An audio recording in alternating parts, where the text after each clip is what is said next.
This episode, we're going to talk to a young man here who is in our community, um, who's been through our community, who's also been through the justice system on the other side of it.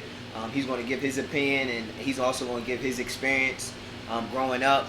And we're going to ask him a few questions and get his side of it, and then see how we can, bridge the gap between them, what he needed, what they need as well.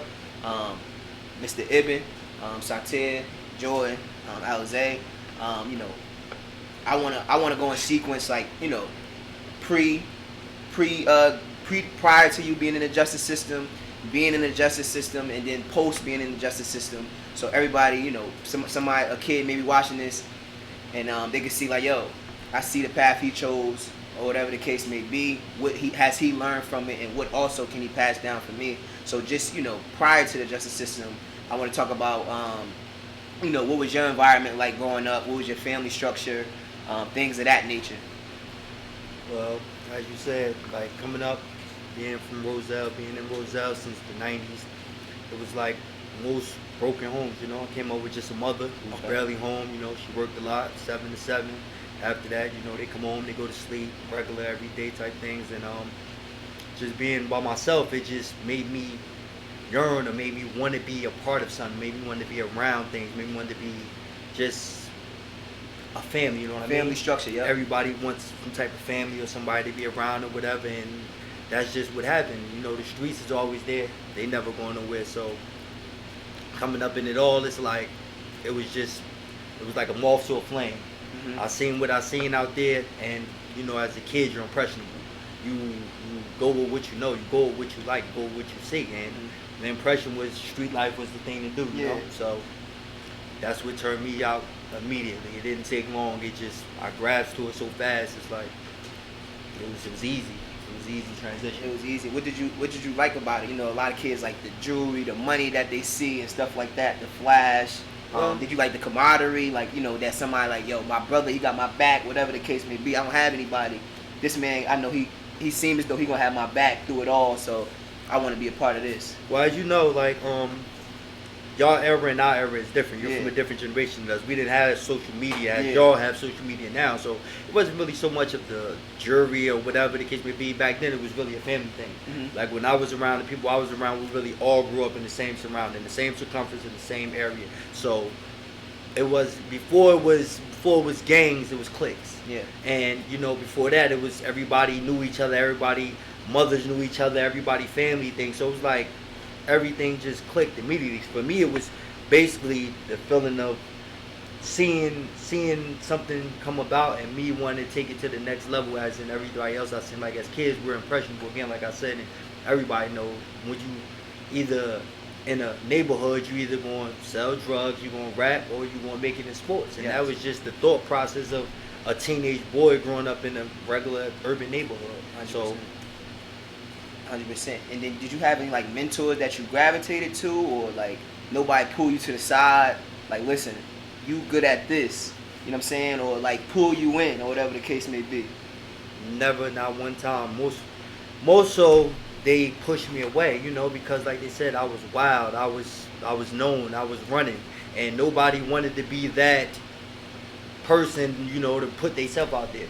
Which in all actuality, like you said, nobody have mentors anymore. Nobody don't want to take their time out to school somebody who possibly could have made it. Like, I had a situation back when I was playing sports. I'm not going to put the coach name out there, whatever. But he personally told me to my face, you probably the best receiver I got, but I can't play you. And the whole team heard it. And they said, what? And they said, yeah, he probably the best receiver I got, but I can't play him because we don't know what he want to be. Whether he want to be a blood, a Crip, or a Ram. Yeah. So when that was said to me, that right there was a turning point in my life too, to let me know that it's really nobody that's gonna accept nothing that I'm doing or nothing that I'm going with. So it's either I'm gonna gravitate here or I'm gonna gravitate there. So sports was done at that point because if a coach tell me, mind you, and I'm putting in the work like everybody else, if you know that I'm the best receiver you got, but you can't play me, evidently I'm coming to show you that I'm the best player you got. So when that was said to me, that changed my whole aspect of me thinking I was gonna make it as an athlete. 100%. And I think we always get caught in the stigma of like, yo, that's all we can be as athletes. drug dealers or whatever the case may be, because those are instant gratifying things. You got the Prop 1 heroes, you got the people who making money. Like, you know, what was your OGs tell you? Like, I know I was looking at, I mean, my thing is, like, people older than you, they chose their path already. So they should have been the ones to say, yo, I'm going down the path that you about to go down. This path ain't it. Was there any leadership in that aspect? Like, yo, I already did what you done did. You don't need to go here. Really, in the neighborhood, no, because everybody want to see who's going to be the next come up. Everybody want to see who's going to be the next, like they said, king, or who's going to be the next person to be the big name from the town. And coming up, if in my era, if that wasn't what you was trying to accomplish, then I don't know what you was doing out here. Because if you out here and you just in the way, something's bound bad to happen to you. So it's either you trying to be the king or you trying to be a pawn. Which one are you going to be on this chessboard? And it's just that simple. Out here, we either going to play the game of life, which is chess, win real life, or you're going to fold. And a lot of people from my era, as you know, either folded, either dead or in jail. A lot of people ain't make it because, like you said, there was no mentors in the hood. There was no place for us to be in the hood. Like, you have a diversity of two different things, like two different cities, say for instance, Linden, Roselle. Linden has a rec center for their kids to go to. 100%. Linden has all these type of different things for their kids to sit all and congregate with. Roselle had nothing in my era. So guess what we congregate at? Either in front of somebody's porch where somebody's calling the cops on us saying there's too many kids here making noise, or we're in the corner. One or the other. We're not nowhere other than that. We're on the porch, we're on the corner. Why? Because we never had nowhere to go. Nobody gave us nothing or nowhere to be. So with that being said, we just did what we did. That's why at the end of the day, it's like a lot of us have no regrets on what we did. Why? Because we had no options. No options, 100%. No resources either. And I think, you know, that's one of the most important things is the resources that you dumping into your school systems, your community. You go to Westfield, they doing archery. they doing all types of stuff. They taking type of trips. Saraville just went to Orlando, Florida for their senior trip. You know what I'm saying? So it's about resources and giving people an outlet. Like, you know what I'm saying? I know you growing up, like, you a good dude. You know what I'm saying? They wouldn't know that though, because like you said, it's a stigma out there. Like, you hear Ibn Ali and boom, first thing you start thinking of what he did, what crazy thing he did. But nobody had never know, like today, like me being invited to an interview to come actually talk and articulate some things, or that I'm intelligent enough to really sit around amongst a bunch of people and really have a conversation. Nobody knows that about me. Nobody knows that I'm actually that smart or that brilliant to really come in and be able to do things of this nature. Everybody just think, oh, he's crazy, or he don't know how to act, or this, that, and the third. But nobody ever understands that maybe I do it for a reason. Yeah, you was crying out for help.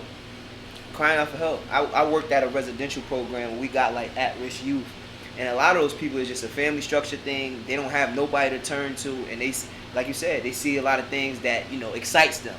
Like I asked a kid what they want to be when they grew up. He said, I want to be a social media star. You know what I'm saying? Like, people gonna gravitate to something that gives them that instant gratification. A lot of those kids, they just want help. And at the end of the day, they want somebody to love them. You know what I'm saying? They just lashing out, like crying out for help.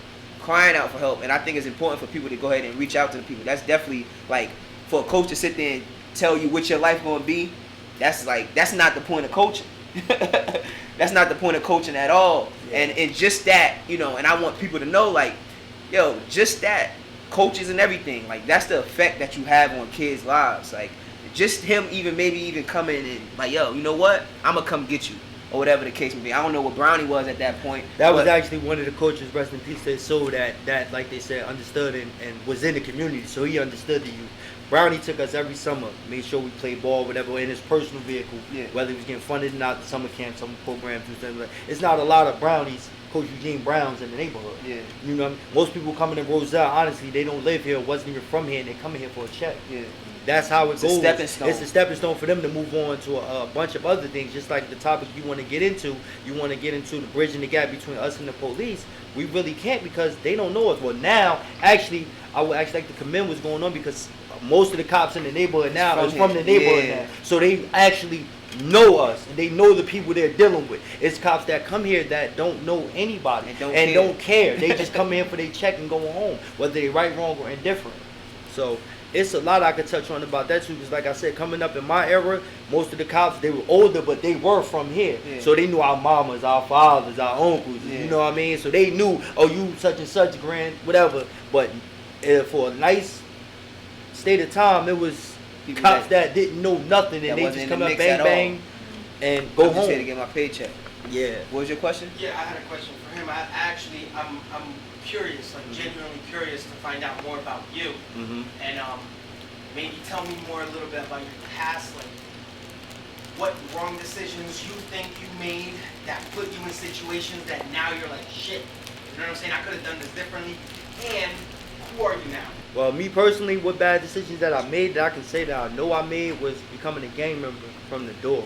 And like, like I said, it was about camaraderie. It was more so about wanting to be a part of something that was up and coming. And I was always the type of person that you could say go against the grain. Everybody else was blood at that point. I turned crib.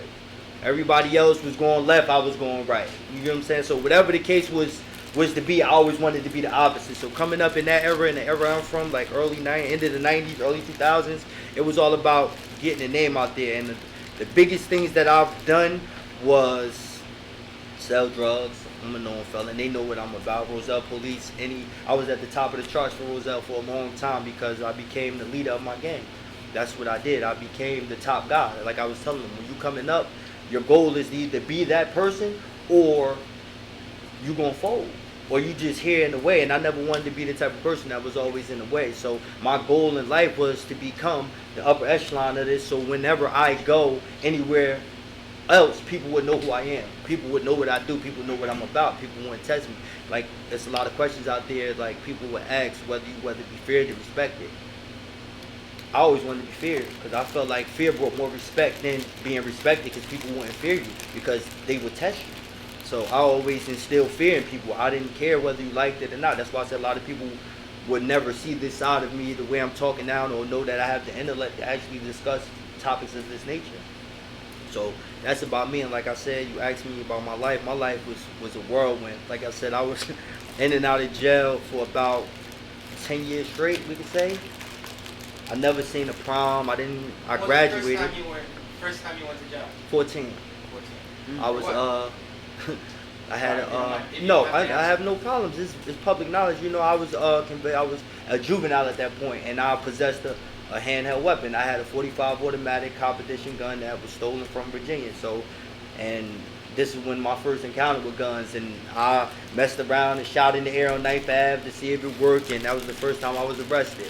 And after that, it just seemed like a whirlwind of times. Like I was put in the juvenile program from there. I went to Elizabeth Day.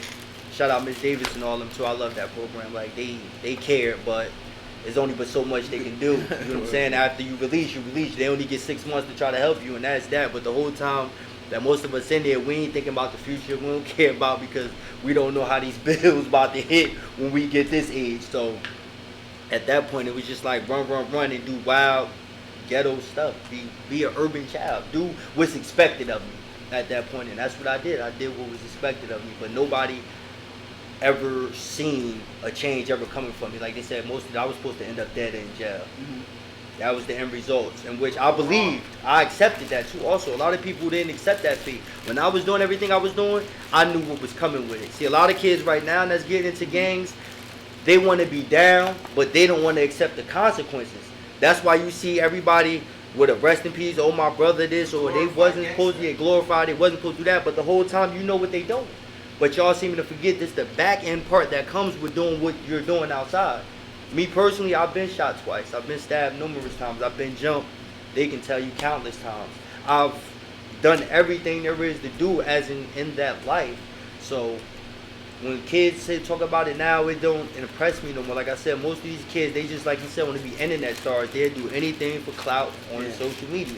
What would you say to that kid who, might not actually have to get in that life because it's cool, because his friends doing it, because the rapper's doing it, coming from somebody, who... First of all, what I would like them to do would be go check these rappers' backgrounds. Because that's what we didn't do. We just believed everything they were saying. And the whole time, they actually got high school diplomas, college degrees, as in Jadakiss, as in Lil Wayne. All these guys went to college to perfect their craft on how to spit something to make you believe it. So most of these rappers that's talking about this, they're not that. They just, it's entertainment. They're there to entertain. It's an image. Like, you see all these, like, don't get me wrong, it's a few rappers that still get in trouble off AD, or they still carry guns, or whatever the case may be. But majority of these rappers, or these comedians, or these stars, they they're not really living these lives they're telling us in these songs, and that's what our generation was at. It's a facade, just like you said. It's a view for you to view and to believe and to go do something wild. And at the end of the day, the rapper's just going to say, "Oh, that's just my art, my craft. This is what I do." That's what they call music, a form of art. So a lot of these kids don't know that. Don't believe the hype. The hype only going to get you in trouble, and they're going to keep making money off you getting in trouble. It started from the earlier times as NWA. They wasn't still out here talking about what they was doing. You know what I'm saying? They was actually Ice Cube, for instance. When they portrayed the image on the movie, you saw he was a good kid. He went to school. He wrote lyrics. He never got in trouble.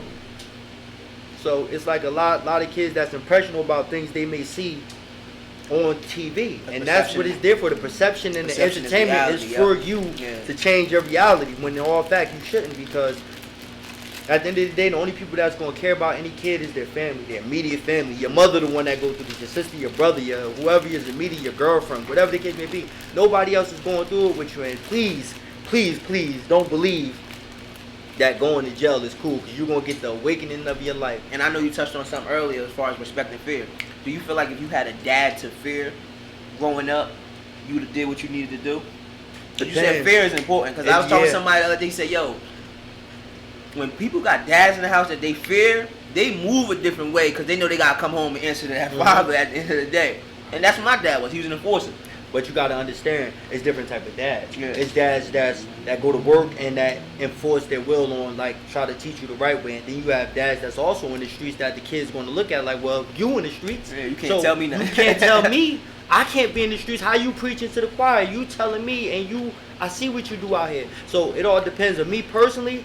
I know my father, rest in peace his soul. Like, he died when I was 7. I've really never known him, but I was conceived in prison more than likely. Like I said, this one prison was prison when you could do whatever in there.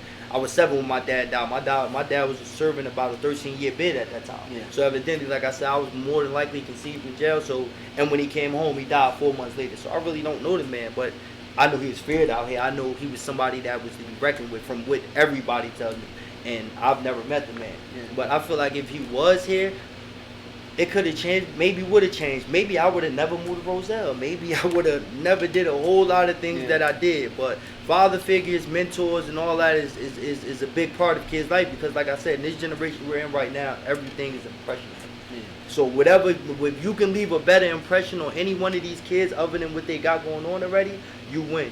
And it's not about trying to change everybody, because you can't. But if you can touch one person, you get one, you win. So how you feel about the dads that perpetuate that same stereotype, that was in the streets and then not telling their kids to go a different route and still doing the same thing they was doing, like they still a little boy? You can't. You can't look at the contradiction of the situation. Like, a kid going to determine what factors to listen to and what not to listen to. Well, he telling me this, but I see what he doing with that, so I'm gonna go do this and still do that. And then there's a lot of kids that, wanna break away from that chain, as though they feel like they don't want to be like they parents. They want to go their own life. They want to live their own life. Yeah. Them the shelter kids. I call them the shelter kids. They want to live their own life finally. They don't want to listen to what their parents said. They don't know how good they have it. Until they lose it all, and then at the end of the day they end up on drugs or doing something they ain't supposed to be doing, or whatever the case may be. So it's just a lot to it. And then when I get from the conversation, I hope everybody else getting it from the conversation, anything that he wanted to do, he wanted to be the best at. You know what I'm saying? In sports, he told you, like, I literally was, I was working hard, I was being the best at it. Somebody told me, no, this is not what you're going to do. He committed to being a gang member. He was like, yo, I'm going to go be the top dog and be the best at it. So I feel like it was hope in that, because whatever you committed to, you committed to. So when would you say you figured it out? Or how did you come about figuring it out? Actually, the next day after he told me that, I went home and sat and pondered, like, okay, so this is not where it's going. What's next? Well, I'm already a part of something. Let's see how far I can take it. Let's see how much of the man I can become. I wanted to be him. I wanted to be the man. And I sat right there. The next day, we went to practice. I played and BS'd around. And that weekend, we played Garfield. And I sat in the back with a jacket on. I think it was below 7 that day, and they kept telling me to stand on the line. I said I ain't doing it, and I basically got myself kicked off the team on purpose, so I could go fulfill my dreams of doing what I was doing, whatever I wanted to do. And at that point, it was little things, like stealing cars, joyriding, all that type of stuff, self-sabotage. And I just went on the straight search and destroy mission, and that's where it went from there, straight there. did it ever cross your mind to maybe when you were thinking about that, did it cross your mind to maybe get out of the gang and maybe focus on football and then coach would have played you, or no, that never crossed your, like that never came across? No, because at that point it was like. So maybe if like the coach had worded it to you differently, what he had said. Yeah, see, there you go. If he maybe if he could have talked to me or pulled me to the side, but I feel like he embarrassed me. I felt like he did that on purpose in front of everybody. You disrespected me, like you're saying. I felt like you already had your mind made up on what I was going to be to this team. I was going to be just here. Maybe because you thought you was helping me by keeping me out the streets, but practice is only 2.5 hours. After that, guess what? I'm going back to doing what I was doing. And your mom gonna get home till 7, so You know what I'm saying? then she gonna go to sleep, and then you gonna got go more to sleep, time. and then I'm going back to do even more of what I was doing. So Did you ever feel as though you were just doing the, how do I put this? This is what people expect of me anyway, so I might as well do it. So, Of course. So with that being said, did you feel like If people saw something better than you, Yeah. you would have been better. Yeah. Like if somebody came to you like, yo, bro, Yeah. yo, I love you. You better than this. Like, as a kid at that point, I think any kid, they will question, okay, I'm better than this. What am I better than? yeah. I'm good at this. What am I better than? Like me personally, I would have said, what am I better than? Like what more? What do I have to do? Like the dreams that you want as a kid, we all know we all have the same dreams as a kid. You want to be the president of the world, or you want to be an athlete, or you want to be whatever. What am I better than what I'm doing right now? Especially when you feel like you accomplishing something in what you're doing. Like right now, I'm out here, I'm really ringing bells. My name is getting known everywhere. Yeah. What can you tell me about life right now? So it's like, you don't want nothing else. Alright, so whatever they telling you is in way out of other. You gotta learn for yourself what is and what ain't for you. So do you feel like if somebody was there to show you different, not just tell you different, but to show you like, all right, you think that it's not something else you could excel at? All right, let me show you what I think you could do, and then take you on different things and show you more. Like, Of course, that takes you also away from what you're doing. Yeah. It gives you time away from everything that you think is everything, and more time towards doing something else that you don't even know. Because like you said, maybe you'll like it. Like as a kid, I went camping before. I actually liked it. Like you said, I played archery. I've swum in lakes. I've fished. I did everything. Like I used to go to Crystal Lake. I actually used to be a Boy Scout. So you know I've been to all these camps, Crystal Lake and Camp Glen Gray, and I've been to all these things, and I enjoyed that as a kid. I enjoyed that weekend we got away from everything we had going on. Yeah. That's really what changed me on. Really, The world is the bigger world than is Roselle. bigger than Roselle. The world is bigger than New Jersey. Yo, and that's because I thought about like, yo, we need a program where like we can expose kids to something bigger than Roselle. Because even as a kid, I thought Roselle was just, I'm watching the high school kids. I never even thought about going to college. I'm just watching the high school. I'm watching the peewees. I'm watching midgets. I'm watching high school. Like, yo, damn, I want to get to high school. You know what I'm saying? I didn't see nothing past high school. Like, I'm just like, yo, the band playing on Saturdays is lit. Everybody here. Everybody This here. is Like, what I want. Roselle is just. Nobody never told us that in the future work comes by and that we really thought, alright, I'm gonna make it on this athlete. I have to. I don't see myself doing nothing else. And teachers who used to ask us in school, like most of us probably, what do you see yourself in 5 or 10 years after high school? And I'm pretty sure 90% of us in here gonna say, Basketball, I don't know. football. Either I don't know. I want to be an athlete. I want to be a musician. I want to be a singer. I want to cheerlead. You want to do all this, but nobody ever said, okay, how you intend to apply yourself to be that. Nobody ever said that. Most they ever said was, okay, well, you should work towards. They never gave us. They never gave us steps. They never gave us a tools, map. yeah. They never gave us anything of substance to help us chase those goals. Other than you should do that. That's a real good plan. Like they never really sat down. Okay, like most people, like myself, now I really write things down as in goals. I want to do because they said when you write it down, it becomes a plan. Commit to it. You Yeah. commit to it. So Yep. just saying it and writing it down is two different things. Let's go doing prison. Like I'm saying, like you said earlier, like you find out people not really for you that you thought was for you. It do get a little lonely. You know, get a little lonely in there. Man, people go to jail and believe that everything stops. That's why a lot of people come home with the mentality that they left with. They don't understand, because I was one of the people where at first I didn't understand, like the first couple times to this last time, but I didn't understand that life keeps going. Things keep going, these bills keep going, like everything moves. Because when you in there, people will tell you the only thing that counts is the day you come in and the day you leave out. Other than that, you just buy time. So the whole time, a mentality of a person that's in there, all you care about is getting back to doing what you was doing. You don't want to miss nothing, but the whole time you missed everything. Like I said, I missed my whole senior year of high school because I'd rather sell drugs. And I went to jail, and when I came back, everybody telling you about the problem. Everybody's grown now. Everybody's moving. Everybody's figuring out they trying to go to college or what they going to do. And at that point, a lot of people, parents couldn't afford college. So they got it how they lived. They did whatever they did in life. Me, I already know I was coming back to do what I do. Just so happened, my mother made me promise one thing, and that was no matter what I did on the streets, that I would get her a diploma. So I went back to school. So as much trouble as I ever got in, I have graduated high school. I have some college credits. I have engineering certificates. I have a whole bunch of different things as my acclimate, so I can post that I'm actually doing something. But back in those times, like I said, people go to jail, your mind gets stuck there. You still believe whatever you left there is still happening, and it don't. That's the major issue with a lot of people that go to jail. Being that you started going to jail when you were 14, and I know that in the juvenile system they praise programs and rehabilitation. So do you feel like the system failed you in that aspect? Because, I mean, you said that you kept going back. I didn't give it a shot, honestly. Yeah, Most kids go in there and some is petrified. Me, I liked it because it became a part of the gang life. Like, you can't say you're somebody out in these streets if you can't survive in jail.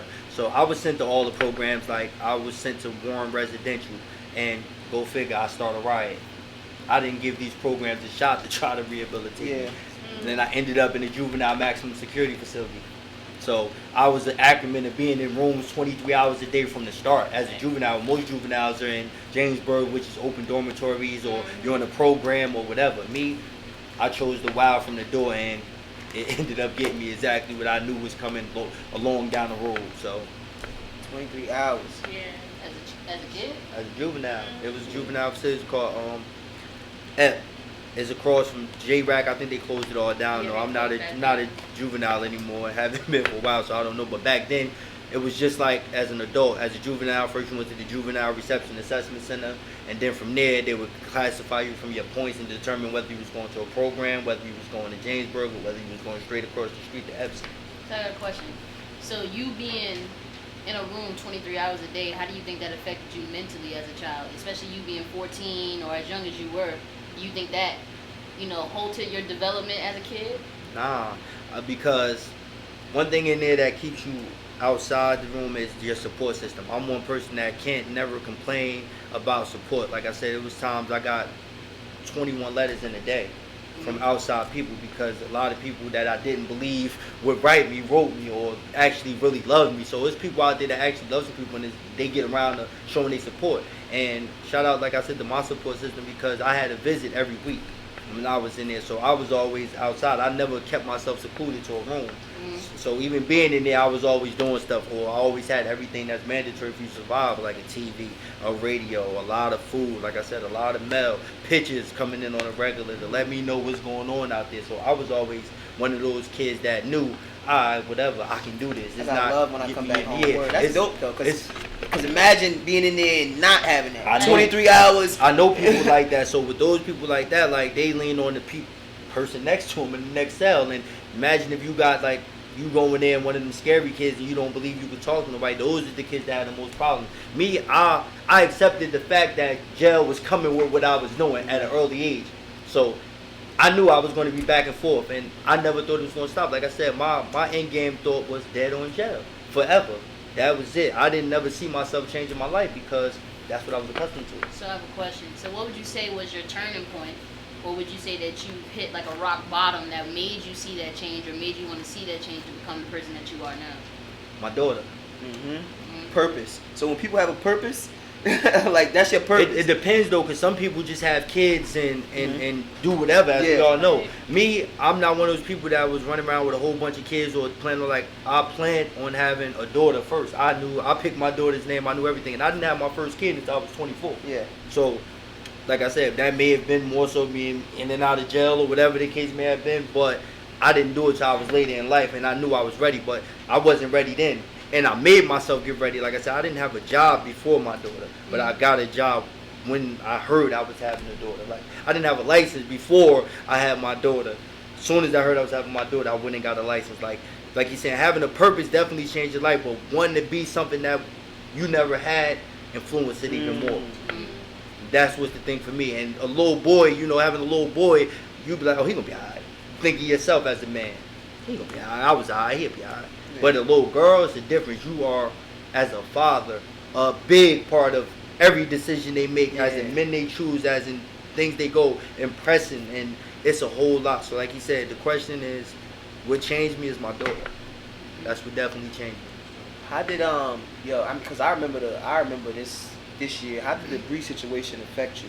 Like, cause I remember I remember where I was at. I was actually at Rutgers when I got the news. Like, I came home it was March, right? Like around March. March 8th. Yep, it was. I was on spring break. I came home. I was at Rutgers, and I got the call.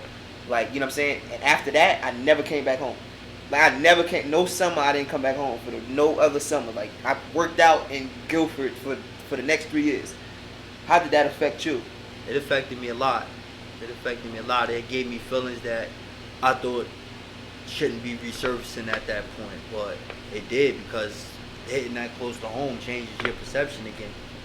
I'm assuming and guessing, but when you guys are talking, somebody dear to you guys passed away. It was a lot of background towards it. Like you're saying, it was a lot of gang violence going on around this time, and it was heavy. It was a lot of back and forth between a few towns, and basically what happens, like you said, long story short, it was one of a Roselle person that nobody expected this to happen to, not one but two. You know what I mean? Rest in peace to Anthony Howard also. He was in that situation, and this is a guy that never did. Yeah, they was murdered. They never did anything to anyone. They was just good people. Like you can see from the acronym of what they wrote in the obituaries and from school records and all these was good kids. They wasn't really into the things that people like myself was into. They just was around it, and them be the people that it usually happened to. 100%, and that kind of changed my perspective too on things. And Bree was one of those people, like I said, when older people come to you and say stuff to you, like he was one of the people who came to me and was like, yo, I see you. You know what I'm saying? Because a lot of stuff, you know, as growing up, it was like, yo, your dad, you doing this because your dad. He was one of those dudes that came like, yo, I see you coming in, drop 14 on Broadway, da-da-da. Yo, good shit. You know what I'm saying? Like, I ain't get that a lot. He was one of those dudes that came in, so that changed my perspective too, because as you know, I came to one of the meetings, you know, probably a year prior to that, or whatever the case. You was like, yo, Satir, you sure? I'm like, yo, I'm Roselle. Wherever I go, Roselle, like you just said, I'm around it. I'm around the people, so it don't even matter if I don't or I do. Like, they gonna say you are. Like they gonna say I am. I'm going to Piscataway. I'm with certain people. You are, and that's how it is. And that's how it is in the jail system. Also, like you go to jail, you have no choice of what you are unless you really somebody vouch for you that say, oh nah, they really ain't about that. Being from Roselle in this era, this is what you are. You have no classification. You're not getting nothing. As soon as you say you from Roselle, New Jersey, you are this. And if you really ain't that, you just in the boat with us because that's how tight we was. That's the way of the world. Roselle is this. So 100%. That's why he said that. Like you said, he came to a meeting before and he was ready. But a person like myself, like he said, would have to give the say so. It was like, go make sure this is what you want to do. 100%. And you did. I respect that too. You Because know it's like, yo, you know, your dad, I don't want to hear nothing from your dad. Yeah, I'm definitely not trying nothing. He said, I don't hear nothing. Well, he said, I don't hear nothing from your dad or whatever the case may be. We played basketball that day. Like, you know what I'm saying? Like, it was a dope experience. Like, I'm Roselle, so like I want to know what's going on in Roselle. That was my perspective. Like, yo, is this something positive? Just when I'm in school, like I'm learning what the CRIP stand for and stuff like that. It was about community.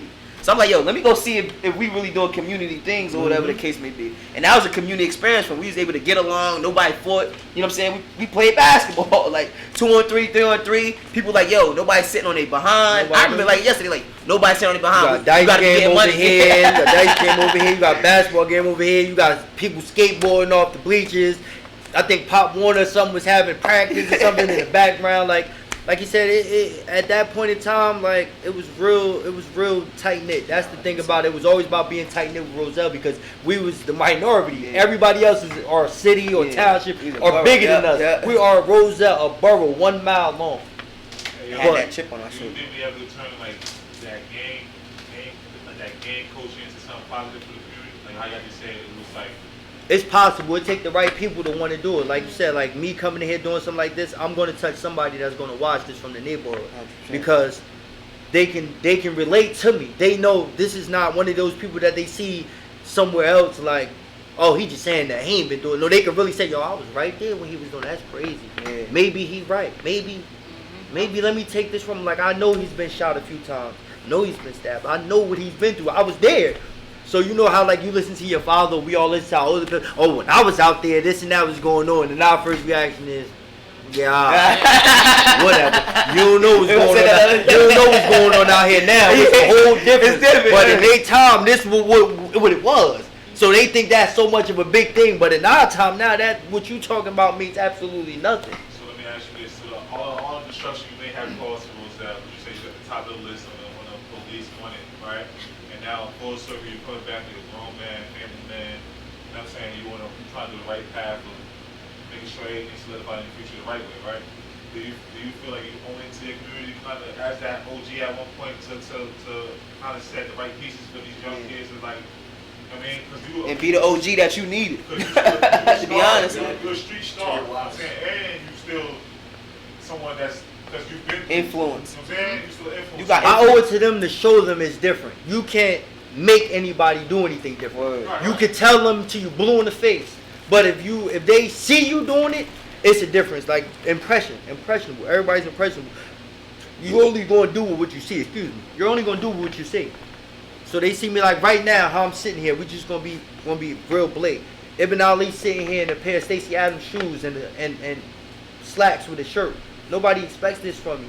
Everybody expect me to come in here and look like a hoodlum, or look like I can't dress, or look like I can't pay to play.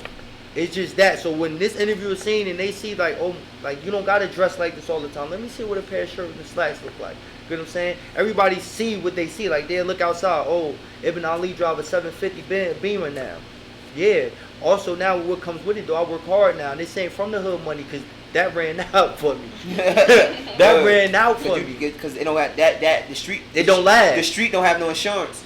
It don't last. It don't have Nothing no insurance. lasts. So I owe it to Roselle to show them that you can change and you can better your life. And if anybody's willing to talk, listen, or want to hear me speak, I will tell them what's really going to happen to you. At the end of the day, you're going to get everything you want if you go as hard as I did for it. But at the end of the day, once you get there, what changed me also is when I got there, it was nothing left to do. There's nothing left to, like they said, lonely at the top. It's very lonely at the top. Along with all the responsibilities that come with being at the top, it's hard. Like I said, one responsibility for me was we went through a stage where things wasn't correct, and I actually had to jump on the plane. And if I'm lying, you both of y'all can tell them, I had to go to California by myself to go and make sure we can do what we were doing. Like, you know, nobody would know how scared I was doing that. Like, they could have left me out there. I went by myself. I could have got left in California with none of my family, none of that, and just been in one of these people that's just missing for trying to be the top guy.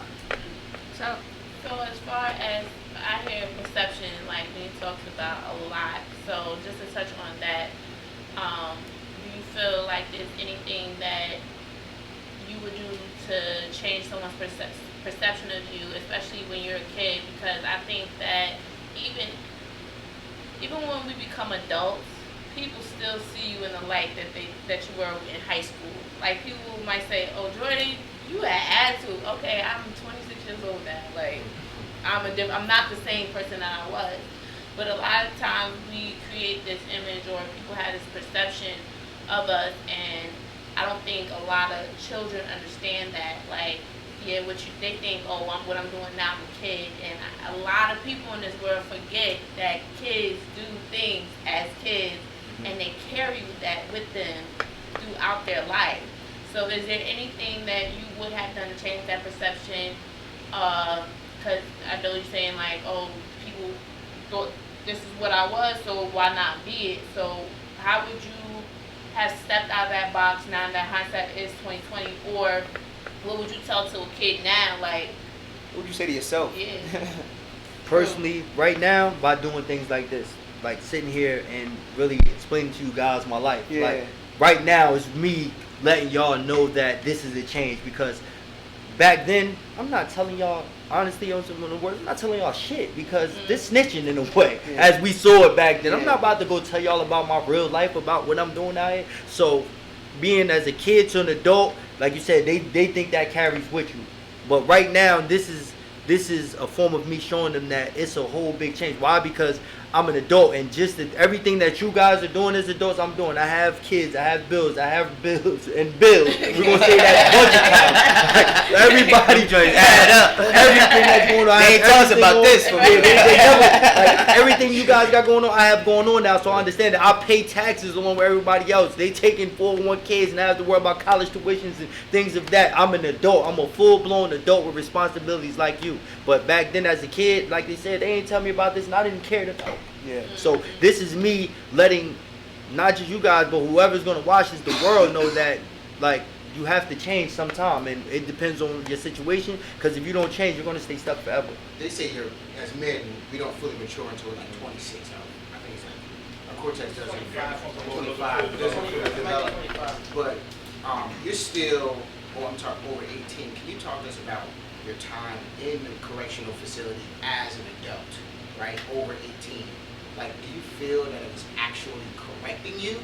Like, do you feel like you gained anything out there, or do you feel like... For me, honestly, it was giving me more power. In the game, Okay. you're nothing till you go to jail, because you got to see if you can survive. So when I went to jail, my main thing to do when I went to jail was to go earn these stripes. Now I'm going to go everywhere I got to go and make my name bigger than it is in everywhere, because in jail, you have people from all walks of life, from every single place in the city you're in, every place from New Jersey that you're in. Do you think that in terms of, so we're talking about bridging the gap, right? Mm-hmm. So this is, hopefully this content can inspire the next lawmaker or something to help correct the correctional kind of institution, yeah. right? So what are some things that you think could have, from a community standpoint, right? Or not even a community, from a governmental or a judicial standpoint, that they could have done to take you, because they want to correct you, they want to get you out of this gang, crime, and violent environment. What are some things that could have happened in that time frame in adulthood to put you on a better path? You want the truth, or do you want me to I want play the with truth. the I don't camera? want nothing The but truth is the system is designed to recycle you. It's not designed for you to better yourself when you get out, because if they did, they would tell you, okay, you got a felony, but it get erased once you get out, or once you better yourself and go to no. Why? Because most people come home with a felony charge and can't better their lives. So you don't So- think that the correction system is correct? No, it don't correct you. It's to recycle you, to come back to their system. The judicial system is about money. It's about politics. It's about everything other than you bettering yourself when you come back out. Mm-hmm. They don't give you the tools necessary. They tell you they're going to help you, but they actually don't, because all they're doing is proning you to recycle you to come back. That's why I came back so many times, because it's for you to do that.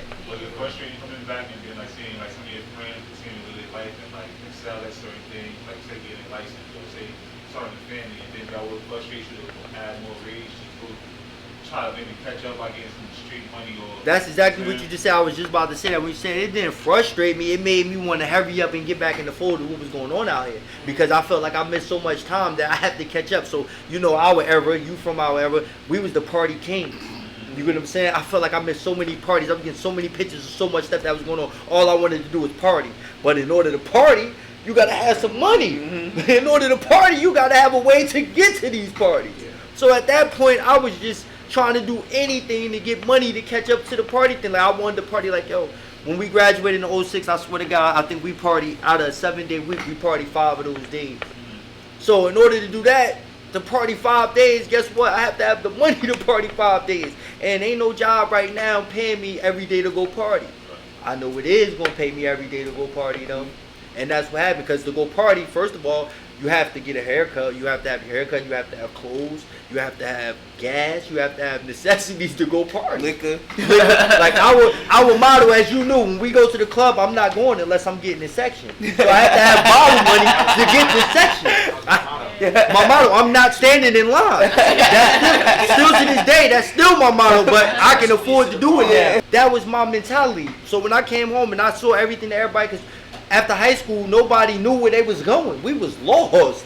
Class of 06 was lost. And not a lot of people knew what their end game was going to be. So what we did was, what we know how to do. Well, we know how to hustle. Whether it was drugs, whether it's party promoting, whether it was selling soap. Whatever it was at that point that did to have money to continue our lifestyle, that's what we did. Nah, So 100%. you talked about how the system didn't really help you. So what can you say, like, as far as some of the steps you took and some of the struggles you had to better your life once you figured out, I'm tired of this life, so now I need to do this so I can get here. Steps I started taking was I started realizing in the real world, it's not what you know, it's who you know. And it's just basically that simple for me in life. It's not what you know, it's who you know, because you're not getting nowhere without help. And everybody feel like they can do it all on their own. They can build a spot. Everybody's not Jeff Bezos. We not starting off in '94 with Amazon, and now we one of the richest people in the world. It don't go like that for everybody. His dad gave him money too, though. You know what I'm saying? Everything. I'm saying somebody, you need help from somewhere. And like I said, what changed my perspective was me really knowing I was having a child. Like, I gotta do something. I can't just keep doing, like, I don't want to go back to jail and now I got a kid coming to see me here. Nah, I never wanted to do that. So I knew at a point in life, once that happened, that would change me. And I thank God for it every day. Like, it definitely changed my life.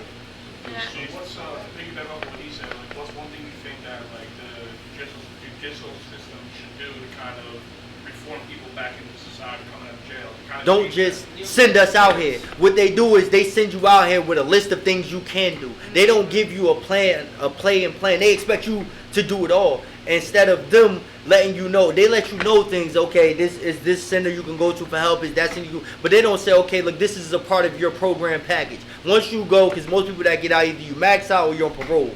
Once you get out, okay, on parole, they tell you have to get a job. They don't help you get a job. They tell you what you have to do. Yeah. Basically, it's a setup to tell you. Jobs that are hiring felons? No, because They don't have halfway houses? you go to a halfway house first. Like, it depends on your status, because there's some people in there that come with too many points and you can't go to a halfway house. So you're just stuck in prison, and they expect when you get out you to find your way. Halfway house does help, because when you're in there, in order to stay there, you have to get gainful employment. But they have lists of jobs that hire because they deal with people. Again, it ain't what they know, it's who they know, it's what they can piggyback off. You help us hire these people, we'll make sure your business is booming. Like, or even they be like, go to this place to meet with this person, but you ain't got no way to get there. Yeah, I gotta be at work 9 to 5, but you want me to meet with this person at 3 o'clock. I missed that meeting, now I violated. Or it's like they said, you have a job and your parole or probation officer coming there looking for you, and you know, right then and there, they're like, oh, you on, I mean, oh, now you can't work here, no, any little thing get you up out of there. So it's like I said, the judicial system is not here to help. It's here to recycle you, because that's the biggest business in the world. Yeah, I think that's post-judicial system now, right? Like post. It's not, because you're still on parole. You're still on parole. If you're still connected to them, it's not post. You're still connected. I want to transition into, like, we know Nipsey Hussle just died. I'm a big advocate of regentrification, where you know, if you go somewhere, you come back into your neighborhood and you give back 100% the resources, whatever you can. He did that and got killed. You know what I'm saying? Like, what is your take on regentrification? Like, how do we let something happen like that to a person who's doing something so good? We can't really say everything he was doing, because like I said, once you're a part of the culture, you're part of the culture. So people going to see you as that, no matter how much good you intend to do after that. They saw what you did, like he said, his own, supposedly that they got the guy that killed him, his own homie or whatever. Like you said, it could be somebody that's been hating on you for the longest time. Now that you up and you're not doing what they expect you to do, and your guard not up. Now this the person that gets you. Just because you changed and you want to help, don't necessarily mean it's going to happen. So the streets do catch up to you when you eventually. When you do turn over a new lease. Eventually, it's either, like you said, if you come back and try to put in your community, it's best you do it full-fledged. And when you do it full-fledged, that don't mean you always have to always be in the limelight of it. Yeah. That was his thing. He wanted to always be in the limelight of staying in his community, which is respectable, because what he's done for his community, he feel like he could be there. But you always got to remember that what you do in the past, or dark, as they say, will come to light. Yeah. So what do you think is your purpose in Roselle now? My purpose for Roselle and to be for Roselle is, like y'all said, basically to show these kids, like, this is the end of the road. The end of the road is either you're going to work and be a productive member of society, or you're going to be dead in jail. And if I'm somebody that you can look to or you can talk to, that everybody know they can speak to or speak about, come get any advice you can from me, because I'm always around. I'm never gone. But there's only 3 ways you're going to end up: either successful, dead, or in jail. That's the end ball game of it all. It's not going anywhere other than that. So if you ain't already have your life planned out, plan it out now. And nobody's going to give you anything. Gotta go get it. You gotta go get it. Gotta go get it. And I think that, you know, that what happened to Nipsey is what would shy some people away from going back to where they come from, because they know anything they done did there, or whatever the case may be, or the skeletons that might come up, or the people that they might, you know, have enemies in that area. So like I think that was very tough, because like he was going on the right path. He did some of the things that, you know, a couple of me and my friends intended to do, as far as like we need a rec center and stuff like that. We need a hub, a learning center. We need you know, resources. And I know we touched on earlier, like, yo, your generation didn't. I see it getting better. Your generation didn't go to college or whatever the case, because they, you know what I'm saying, there was just laws that we seen, you know, a couple 4 years later. Everybody was going to college, but then you go to college and you realize, yo, we all in debt. So now the next generation, we hoping like, yo, they be like, yo, we want to start businesses or whatever the case may be, and then we gotta keep reaching back. That's all it is. Like, you know, we gotta keep reaching back, and that's why I wanted you to come here. Like, you know, even if you can't be there all the time, I brought you here, and I could bring this to somebody else. You know what I'm saying? And this could be shown to somebody else, and he's literally reaching back right now. He came here. He didn't have to be here. He's reaching back. He's giving you his story. There's somebody that has a decision to make right now. Yeah. That the same decision you had to make. You know what I'm saying? There's somebody that got a decision to make, and hopefully, like, you know, they could pull from this and be like, yo, I know my endpoint. I don't want to go down that. You know what I'm saying? I don't want to go down that way, because eventually you had to get a job. You know what I'm saying? You waited. You waited 6 years later. Yeah, 24 years. You know what I'm saying? 24 years to get my first job. Yeah, definitely dope conversation, man. Thank everybody for coming out. I appreciate you. You know, that's a wrap. That's good. That was good. I needed that. That was good content. Thank you, bro. Word.